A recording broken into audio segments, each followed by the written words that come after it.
This is Derek and Jim. Here with L3 Leadership again for episode 9, 10? This is episode 9. Episode it's the 9. third episode in our individual leadership series. I'm pumped. And we've been using individual and personal interchangeably. And Jim and I were talking about this during our show prep today. We wanted to make sure that we use individual over personal because eventually we're going to contrast the importance of individual versus organizational. Mm-hmm. And everyone has a personal style of leadership, which is completely different than what we're talking about here today.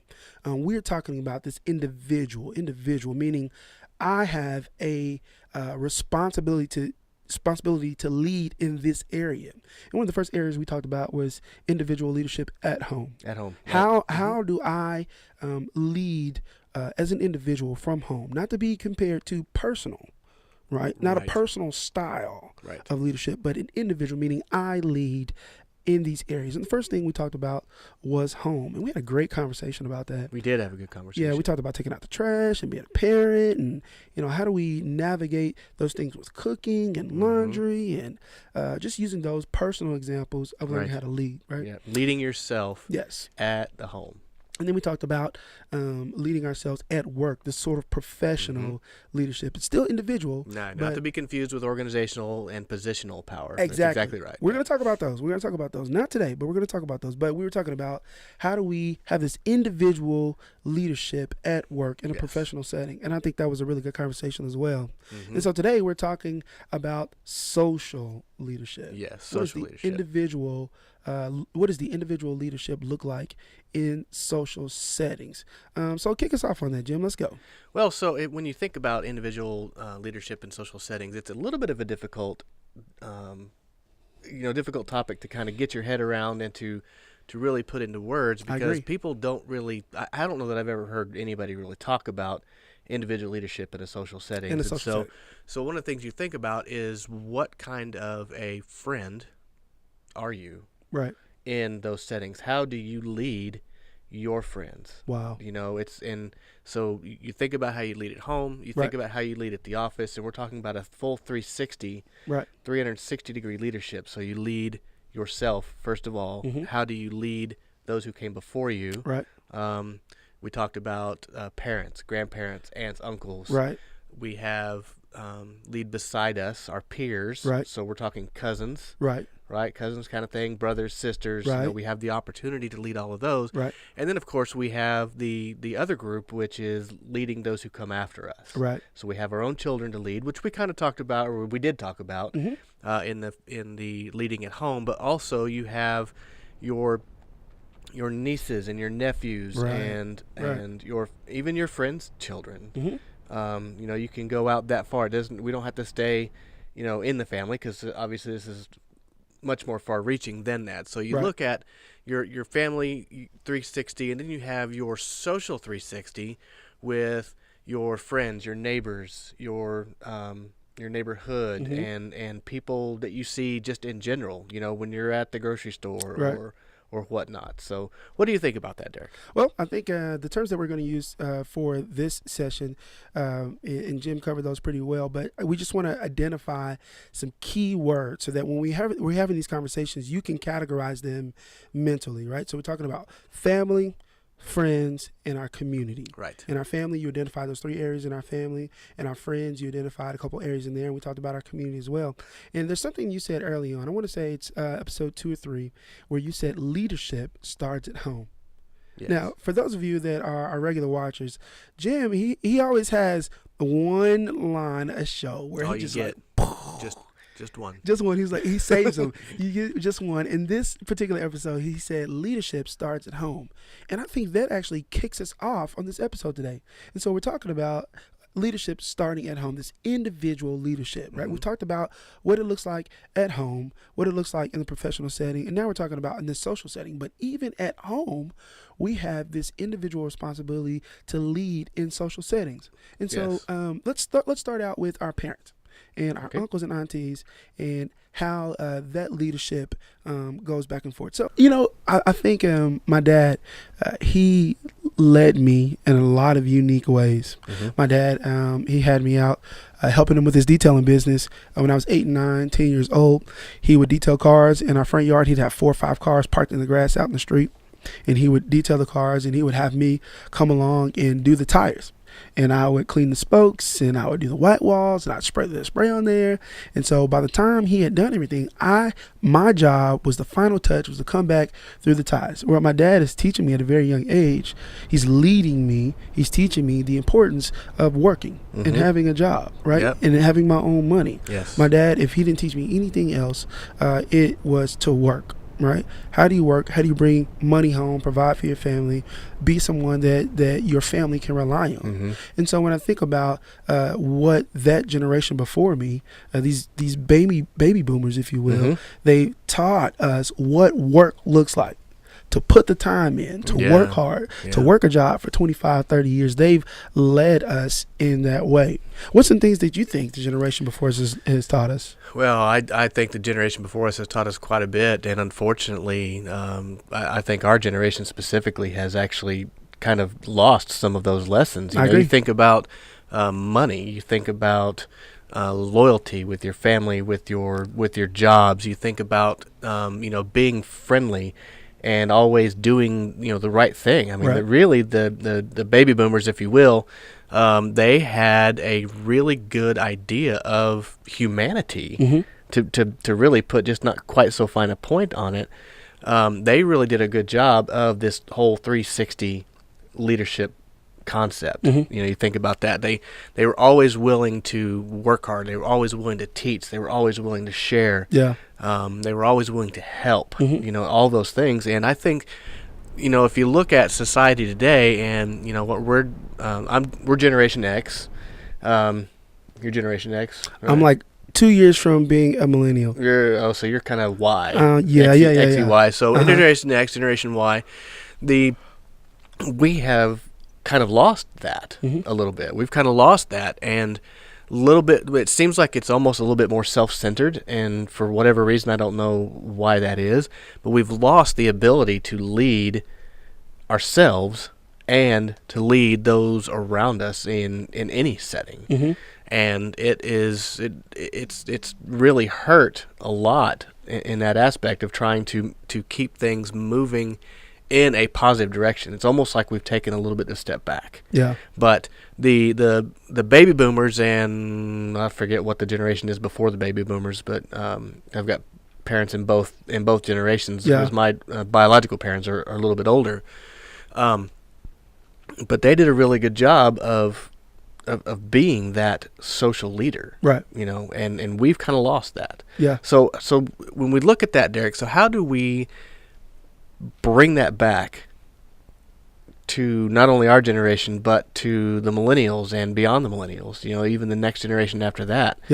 It's how do we bring those concepts back to reality? I heard a term used as a midwife generation, and it's always the generation that stands between the two, right? And so what happens is that for us, me being a borderline millennial Y, and then you have the X, and then you have the baby boomers. So between the baby boomers and Generation Y would be the Xers. And so the Xers are standing talking to the baby boomers and looking at the Yers, and they're saying like, well, you guys got some good stuff, but they got some good stuff too. And so it's almost like they're building the bridge between the two. And so when I think of the Yers between the Xers and the millennials, it's like, oh, well, I kind of bridge the gap between the two. So I get to go and I get to talk to people that are 40, 45, 50, and I get to stand in the middle between them and the millennials. And I deal with the millennials that I'm borderline, and I'm like, hey, listen, they had some really good stuff. And then I talk to this group up here, and I'm like, hey, these millennials, they have a grasp on something that we didn't have a grasp on. And so I think each generation kind of serves to bridge the gap for the next. That's our duty to lead in that area, and we kind of transfer the information between the two.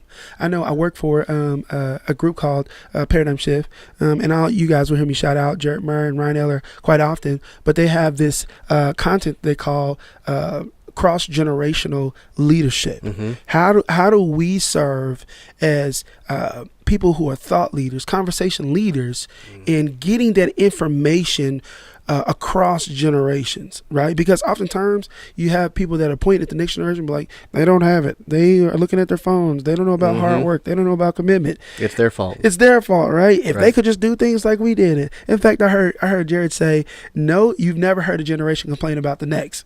And he was like, that is the untruth.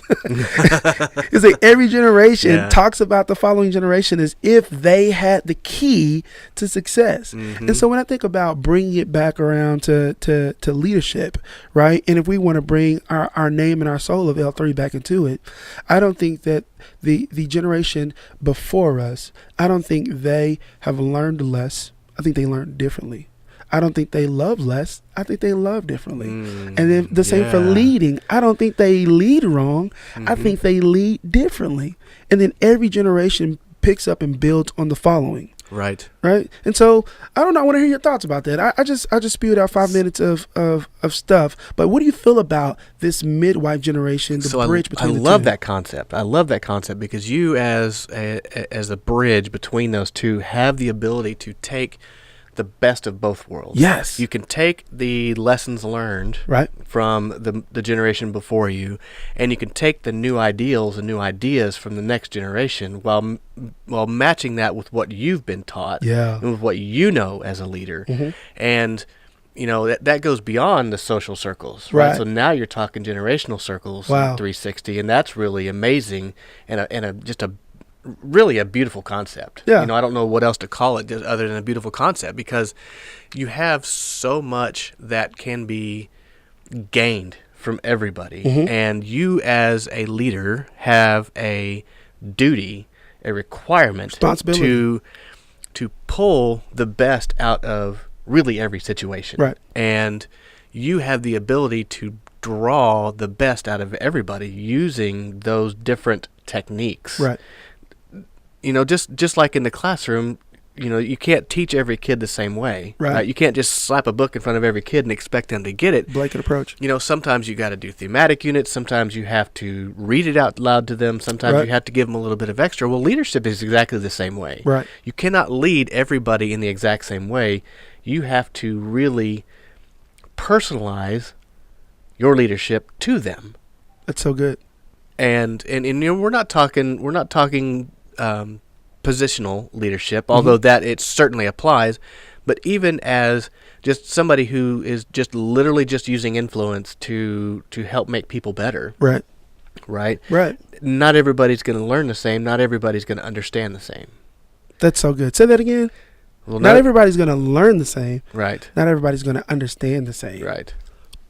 Okay, there's a nugget. One. Thank you, folks. Mic drop. That's another one. We are done. Another one. Not everybody's going to learn the same. Not everybody's going to understand the same. Right. It's so important when we think about the generations, right? And so now we're talking about we're starting out personal. Leadership starts at home. Mm-hmm. How do we look at this individual, this social? Even more so. Don't mean to interrupt, but even more so, leadership starts in the mirror. Yes. Ooh, that's two. Oh, that's two. Did I just double down?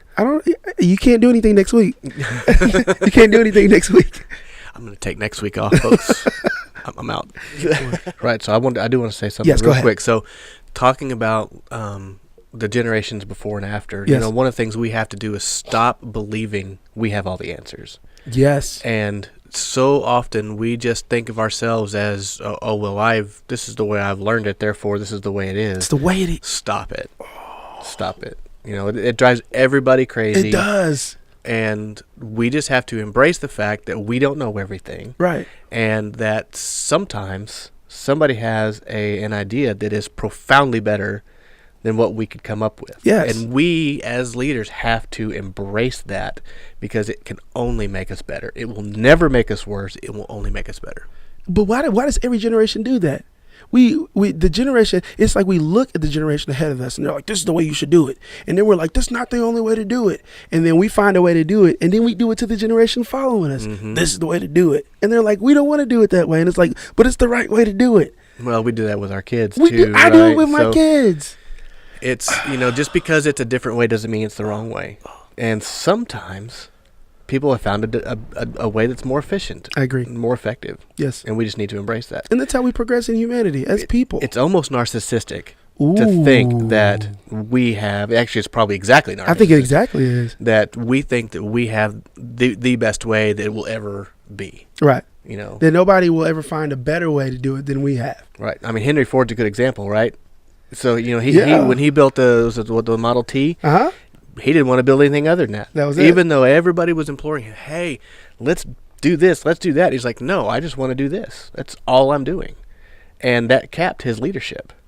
I want to say this because I've never heard it. Is there such thing as generational narcissism?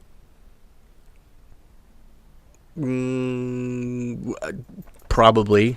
I've never heard that term before. I haven't either. Did we just come up with something new? Maybe so. It makes sense. It's kind of exactly along the lines of what we're talking about. Yeah. If you're watching right now and you've never heard generational narcissism, let us know. If you have, like, point us toward a book or something. I'm gonna, after we end the show, I'm gonna pull my phone out. I'm gonna hit up old Google, see what she has to say. But I think generational narcissism is something that should be addressed. I agree. Nobody's found a better way to do it than us. And then somebody comes along, finds a better way, and then the people who discover that way says, Nobody's found a better way. Nobody's going to. And then the generation after them finds a better way, and then they say, nobody's found a better way than us. Every single time. I would say since the beginning of mankind, right? Yeah. Somebody finds a better way to make fire. This is the way we make fire. Nobody is ever going to find a better way to make fire. And then, okay. Now we can literally click a button and make fire. Fire. It reminds me of Castaway. Fire! Yeah. All right. So what's your next? Oh my gosh, what are we in? 17 minutes. All right, 18 minutes. So our next one is talking about our friends. So we talked about what does individual leadership look like in a social capacity at home? How do we deal with our parents and our aunties and our uncles? And how do we teach them and how do they teach us? And then we talk about our sisters and our brothers and our cousins and the linear leadership. And then talking about the generation after us. Not out in the community yet. We're not out in the community. We're still at home. We're still at home. Dealing with our children, our nieces and nephews. Well, the next part that we have to talk about is our friends. Our friends. How do we do that? Now, you know what? I find myself having conversations with friends. And not that I am the Swami, it's a football reference, not that I'm him, but I do believe that I serve as a leader in some capacity of my peer groups, of my friends. Absolutely. Whether they be associates or whether they be friends. We talked about this inner circle that we referenced in one of our first few shows. Talked about this concept of 12, 3, and 1. Right, having that delusion, not delusion. This when it gets smaller, the closer it gets in. Right. So, regardless of what level that it's on, I believe that we should be willing, able to lead in friend groups. Now, I'll give you an example, and then I want to hear an example from you of how I lead in my friend groups. Okay, shoot. We briefly talked about marriage as we were prepping for the show. And I have a group of friends, and we get together, and we talk about, hey, man, does your wife do this? And hey, man, does your wife do this? And they're like, oh, yeah, man, I think it's because of this. And so we encourage each other, and we vent, and we pray for each other. And one of the ways that we've always committed ourselves to leading each other is encouraging everyone else in the group that they can do it. Yes. Go home, love on your wife, make amends, right? Talk it out, fight it through, hang in there. Yes. And I think that is a way that I lead in my people groups. I'm an encourager. I constantly tell people that they can do it. And it's not a fictitious encouragement. Right. I really, it's genuine. Yes, I see the heart of them. Yeah. And when it comes to this marriage concept, I think that being able to provide a solid unit, right, that people can grow and believe in and be prosperous with. I think telling people, hey, man, fight for it, go home, be committed. I think that's a way that I lead in my friend groups. What about you? Well, so you think about, I think about leadership in friend groups, and one of the things that comes to mind to me is social media. Social media is just a firestorm of hate and bigotry, right? Not just bigotry between races. That exists, obviously. It does. but also one of the things I thought about yesterday was political bigotry. Right. And, especially with the political climate as it is in America today, I don't know if somebody's listening from outside of the United States, and I hope so. Yeah. But in the United States, the political environment here is just absolutely in just turmoil. Shambles. Shambles. It's cratering around us. And a lot of that has to do with the fact that the country is so divided, and it goes back to my party is better at this than your party, and there is no other way. Right. It kind of goes back to that. It's in when you think about the narcissism on both sides of the aisle. Granted, we have two major parties, the Democrats, Republicans. We've got some independents out there. Yeah. But the people, there are a lot of people on social media have a tendency to pick a side. Right. And they just spout whatever it is that's on their mind here, right? And it infuriates me, especially when somebody is just so one-sided. It's like, okay, I get it. You want to be a Republican, you want to be a Reagan Republican, or you want to be, a Kennedy Democrat, or whatever, you do. But it's not always the best way. Right. And if you spout things like that on social media, and you degrade the other, I'm gonna say the other side, you're not leading anybody. You're being a narcissistic fool yourself. Wow. And so one of the things, I actually had a thing the other day I post on Facebook, and I try to stay away from the political stuff. I've got friends who post all day long, and I roll my eyes whether I agree with it or not. It's like, you're not helping anybody's situation by being this way. Right. And it was an educated guy. He put something out there, and I said, you're an educated man. Why did you feel the need to post that? What is that actually helping? Why don't you just state, if you're going to state something political, say I wish, or I feel, or, don't talk about things as if you are the end all be all, because you're not. Right. You're not leading anybody from a political standpoint. Right. And all you're doing is propagating hate and division. Wow. And it drives me crazy. So as a leader in my community, as a leader, with my friends, and I try to allow all of my friends to influence me, because otherwise we wouldn't be friends. Right. It's you have to stand up and say, okay, this has to stop. At some point, this political bigotry has to stop, because you sit there and you look at Nancy Pelosi sit there scowling whole time. It's like, you look foolish doing that. I get it. You don't like the president. Okay. He doesn't like you. We understand that's a mutual feeling, but you have to work together. And you acting like that, you are acting like a child. And I'm sure there was, during the Obama years, I'm sure a lot of Republicans did the same thing. Right. And I thought the exact same thing. I used to call myself Republican. Now I consider myself way more of a moderate, but that's a different conversation. It's a completely different conversation. But, it drives me crazy when you see people act like that. It's like, you aren't leading socially. You aren't leading politically. You are just being a fool. And so we as leaders need to be we'll just call it the voice of reason. Yeah. And call people out gently. You don't want to throw somebody under the bus, and especially if it's a friend of yours, you don't want to, make them look stupid or whatever. Right. But we have a responsibility to be a really good mediator and say, let's just think about things logically and ask yourself if what you're getting ready to say, what you're getting ready to post, is it really going to help anything? Right. And I think that's a good way to transition into our last topic, which is social leadership, when we're thinking about our communities.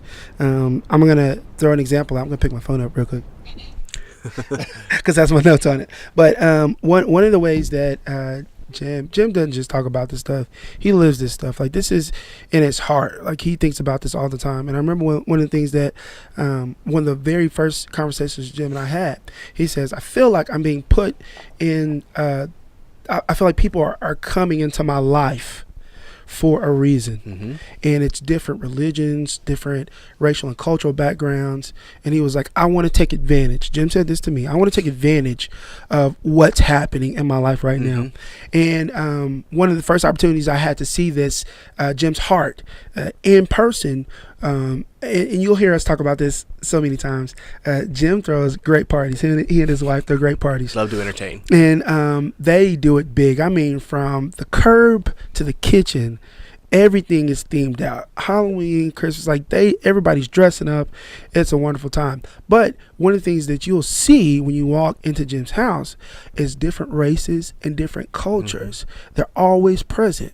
You got skinny people. You got not so skinny people. You got tall people. You got short people. You got black people. You got Asian Americans. You got white people. Like it's a love fest, if you will. Mm-hmm. And when we think about leading, and this may be a sore spot, but for people who cry equality and unity, but their lives don't reflect it, it causes you to question their intent. Yep, and their integrity. And their integrity. Mm-hmm.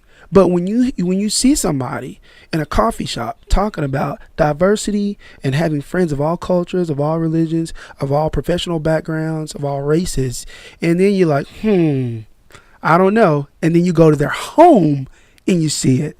And you look at their social media timeline and you see it, it gives you hope, and it reaffirms your desire that somebody else to meet and to fellowship and to congregate with other people that have a similar heart. And so when we think about friends and we think about the social component of individual leadership, I wish I had a button where I could click, because I would hand clap Jim right now for walking that out and living that out. Yeah, I'll do that all day. And I want to meet people that are doing that every single day. Now, I'm sure there are people that do it, but I just happen to know Jim. He's my first immediate reference.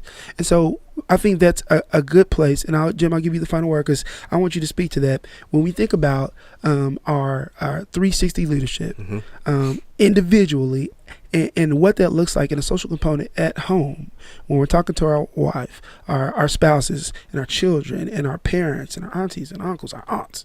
When we think about what it looks like with our friend groups, whether they be close friends or distant friends, whether they be work friends or community friends, and what that looks like in a social communal setting, I think that it is very important to have an X on the ground to where you have identified your individual leadership. And it's even better to walk it out and live it out as well. Yes.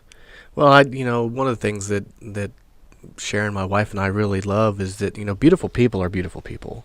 Wow. That's three, by the way. Oh. That's three, folks. I don't know if we're counting. I get the week after next now, too. So. Beautiful people. But beautiful people are beautiful people. Yeah. It doesn't matter how smart they are. Mm-hmm. It doesn't matter how much they add value to our lives. Right. Sometimes people add value just by being your friend. Wow. And it doesn't matter, and you hear people say this, but you don't necessarily always see them live it. It doesn't matter what color skin you have. Mm-hmm. Little babies don't care what color skin you have. Mm-hmm. They will play with you all day long. Right. And in order to live a life in harmony, you just let people be people. Right. And if you let somebody be a beautiful person, they're going to be a beautiful person. Right. And if you see somebody who is, in one of your circles, maybe in your inner circle, maybe not, but in one of your circles that maybe needs some encouragement in a different direction, then you have a responsibility as a leader to say, hey, friend, let's dial that back a little bit. Let's not do that. Or what, that's really offensive to a lot of people. Or you didn't really need to say that. From friend to friend, I just want to let you know that you're kind of doing more harm than good. That's good. Right now. And a lot of people are just absolutely afraid to do that. They're just afraid to do that because they don't feel like either they're knowledgeable enough mm-hmm. or maybe they're scared to say something or scared they're going to offend the friend and hurt their feelings and not be friends with them anymore. And so one of the things you have to think about there is that the kind of friend that you want. If you're really afraid that you're going to offend them for calling out, a racist remark or any kind of bigotry, whether it be classist, racist, sexist, anything. Yeah. If you're afraid to call them out, then maybe you shouldn't be friends. Wow. Or maybe you need to take a better look in the mirror and find out, are you that way too? Yeah. especially if that's the people you attract, that's the people that you're around. Yeah. It says you are who you spend the most time with, right? It goes right. We don't back have any more room for the quotes, Jim. You keep hitting us with them. We don't have any more room. You packed us jam-packed with all these quotes. So I'd like to close the show with this. Leadership starts in the mirror.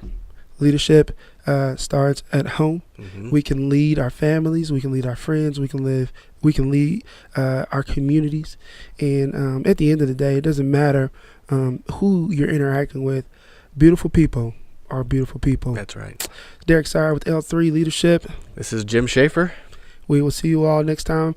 I do believe we'll be talking about organizational leadership here in the future. I don't know if that'll be the next episode. We got some good stuff lined up for you guys either way. But we may put a pin in this and give it a rest and allow us to kind of sit and think about it.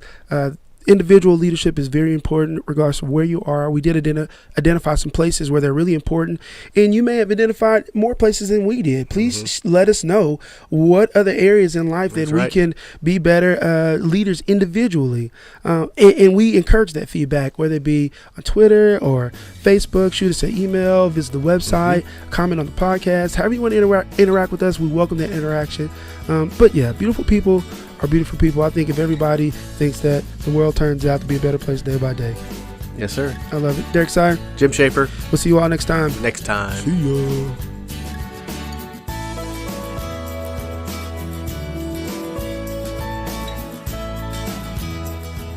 You've been listening to the L3 Podcast with Jim and Derek. Be sure to check out our other episodes on theleadershipcoaches.net/podcast. You can also visit us on the web at theleadershipcoaches.net or omosteambuilding.com. That's OMOS teambuilding.com. Follow us on Twitter at LeaderCoachOKC or at OMOS_Sire. That's OMOS_SIER. And on Facebook.com/TheLeadershipCoaches or Facebook.com/OMOSteam. Tune in next time to get more on loving, learning, and leading. Thank you for listening.